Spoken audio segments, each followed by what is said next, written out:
Now, the truth is, of course, that the world has always changed, and we, humanity, live in that change, sometimes causing it, sometimes responding to it.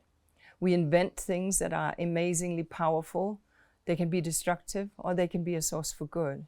And we need to be very clear about, on the one hand, as we make progress, how can we use those innovations for good and not for bad? And what we really need is to ensure that technology improves the lives of everyone and every being on this planet.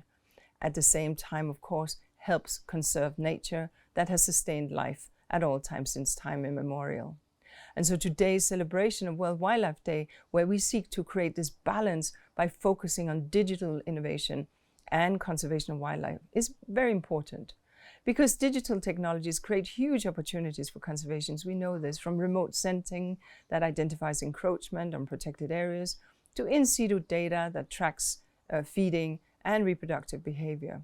But for digital innovation to work for conservation, it must work for everyone, particularly those who depend on wildlife for their livelihoods and for their very existence. Digital innovation can, for example, allow indigenous peoples, who are, as we know, the primary stewards of nature, to collaborate with governments, with civil society, and with the private sector. It can also allow those very indigenous peoples to protect their lands, to monitor for encroachment, and to ring the alarm bells when there are such encroachments on their lands.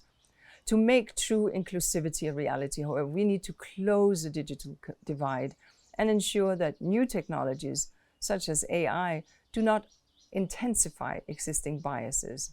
If we do this right, innovation can improve conservation and support crucial international agreements, such as, of course, the Kunming-Montreal Global Biodiversity Framework, gavelled in 2022. The United Nations Environment Programme and the broader UN system are doing their part, for example, through the World Environment Situation Room, through the UN Biodiversity Lab, and through all of us backing the Convention on International Trade in Endangered Species of Wild Fauna and Flora, the organizers of World Wildlife Day, and many other agreements on nature, of course. New technologies will always emerge. Nature cannot be allowed to wither and die. And so today, let's really think about how we can make sure that technology is there for justice, is there for transparency, is there for rights, is there for protection, and is there for conservation, so that we benefit all species.